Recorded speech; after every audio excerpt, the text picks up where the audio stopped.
Ready start.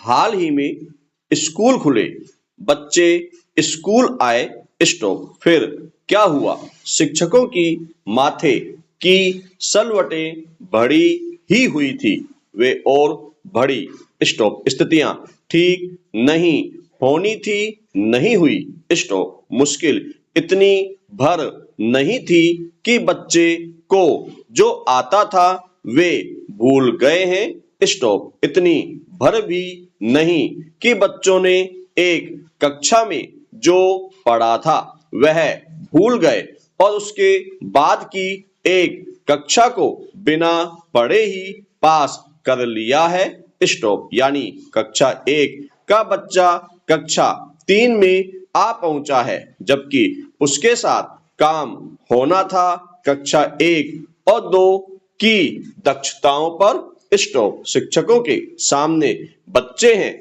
और उनकी भूली बिसरी दक्षताएं हैं और वर्तमान कक्षा की पाठ्य पुस्तक है, स्टॉप।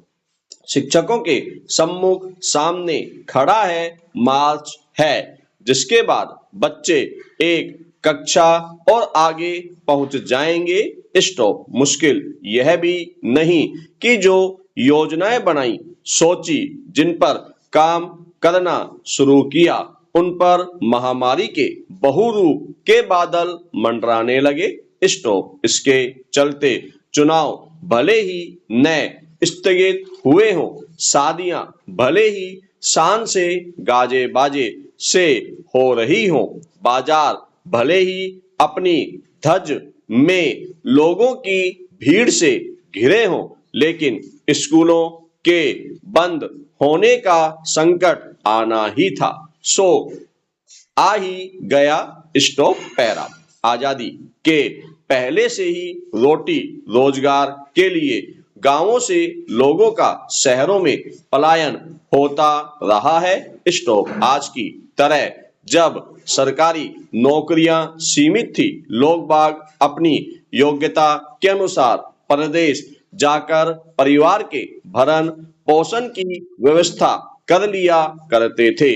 आज के विकसित मेट्रो महानगरों में मुंबई, कोलकाता, दिल्ली और चेन्नई कभी रोजगार के प्रमुख केंद्र हुआ करते थे, स्टॉप। लेकिन इन 4 महानगरों में सबसे प्रमुख था कलकत्ता, स्टॉप। कलकत्ता कल कारखाने के लिए विख्यात ही था, वहां कम खर्च में गुजर बसर हो जाता था, स्टॉप। पैरा। वहां उत्तर प्रदेश, बिहार, उड़ीसा और मध्य प्रदेश के लोग रोजी रोटी के जुगाड़ में जाया करते थे, स्टॉप। क्योंकि इन राज्यों के हर गांव से आमतौर पर 1-2 लोग अवश्य कलकत्ता रहा करते थे, स्टॉप। शुरू में जो लोग इस नगर की आबो हवा में घुल मिल जाते थे, वे धीरे धीरे अपने रिश्तेदारों के भी कमाने खाने के जुगाड़ बिठा दिया करते थे, स्टॉप। चूंकि तत्कालीन कलकत्ता एक प्रमुख औद्योगिक महानगर हुआ करता था, जहां अकुशल श्रेणी के व्यक्तियों के जीवन यापन का अधिक आकर्षण हुआ करता था, जबकि निजी कंपनियां, बड़े व्यवसायिक प्रतिष्ठानों में भी लोग नौकरी पाकर अपने परिवार के लिए भरण पोषण का स्रोत ढूंढ लिया करते थे, स्टॉप। पैरा। कलकत्ता में रहने वाले ग्रामीण क्षेत्र के ऐसे व्यक्तियों को कलकतिया के नाम से जाना जाता था। इस महानगर के किसी भी क्षेत्र में नौकरी पेशा करने वाले ये लोग समूह में आवासन भोजन की व्यवस्था किया करते थे, स्टॉप। मेस के रूप में सामूहिक भोजनालय की व्यवस्था से इन्हें भोजन पर कम व्यय करना पड़ता था और किसी के बीमार पड़ने पर उन्हें समुचित देखभाल की सामूहिक जिम्मेवारी भी वहन करनी होती थी। चूंकि ये प्रवासी लोग बिना परिवार के वहां रहा करते थे। सो वे सामान्य रूप से होली दशहरे की छुट्टी में घर आते थे। स्टॉप। कलकतिया का जब गांव आना होता था उसकी सूचना उनके साथ रहने वाले समूह सदस्यों तथा गांव घर के लोगों को भी हुआ करती थी। स्टॉप। गांव में घरेलू सामग्री यथा रसोई घर का सामान, बिस्कुट, फल, कपड़े लत्ते, खिलौने, घर खर्च के रुपए की मांग कमासुत प्राणी को पत्र द्वारा संदेश भेजकर की जाती थी। स्टॉप। पैरा। आज भी स्मरण है कि कलकत्ता में रह रहे पिताजी को सादे कागज पर पैर का नाप भेजकर उनसे चप्पल जूते भेजने की फरमाइश की जाती थी।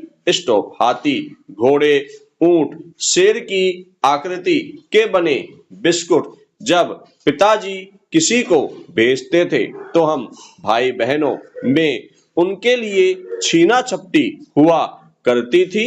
स्टॉप। वर्ष में एक या दो बार जब भी पिताजी कलकत्ता से आते तो मन में आने वाली अनेक सौगातों की उत्सुकता बनी रहती थी।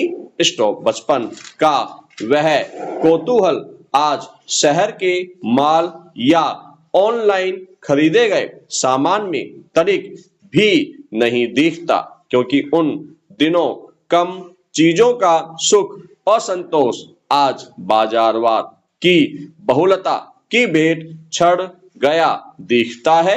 स्टॉप। पैरा। कभी कलकतिया की पहचान गांव में एक विशिष्ट स्थान रखती थी। स्टॉप। जितने दिनों के लिए वे घर आते थे उनका सामाजिक सरोकार अत्यंत आत्मिक भाव से ओतप्रोत हुआ करता था। स्टॉप। सुबह शाम टोले मोहल्ले का जमघट बना रहता था।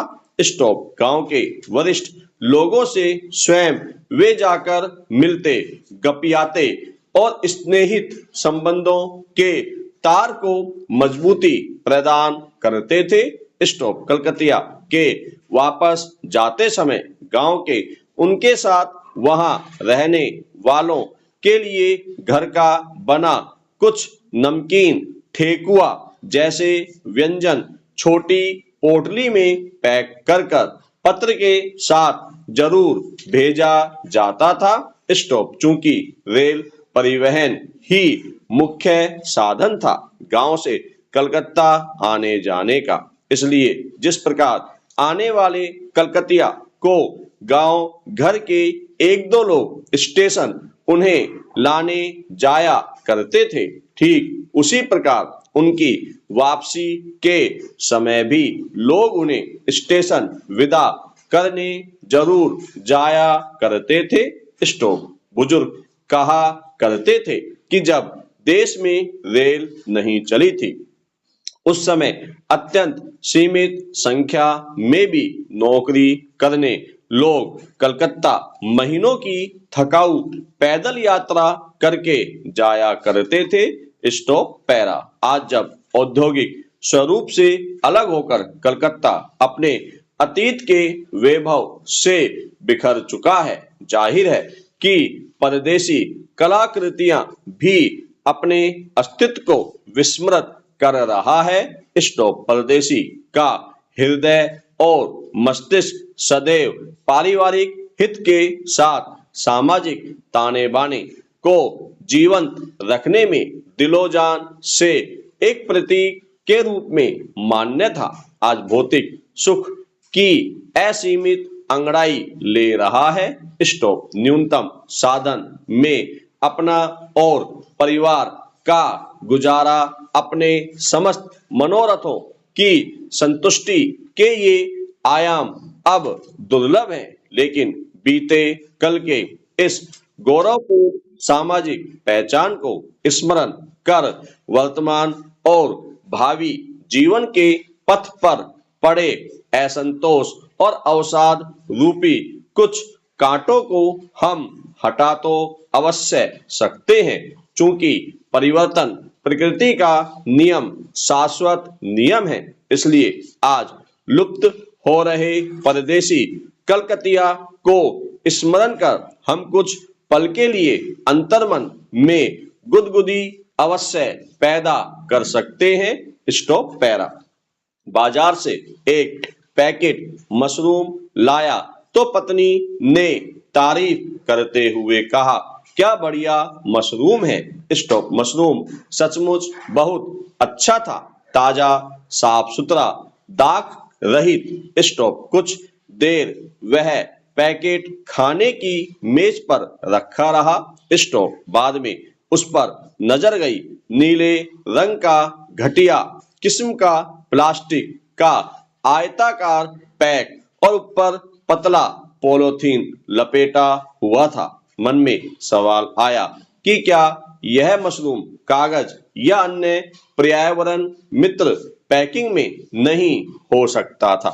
स्टॉप। सेहत के लिए अच्छा माना जाने वाला मशरूम सेहत के लिए हानिकारक माने जाने वाले प्लास्टिक और पॉलीथीन पैकिंग में। स्टॉप। सरकार प्लास्टिक का प्रयोग बंद करने के लिए सख्त कानून बनाती है।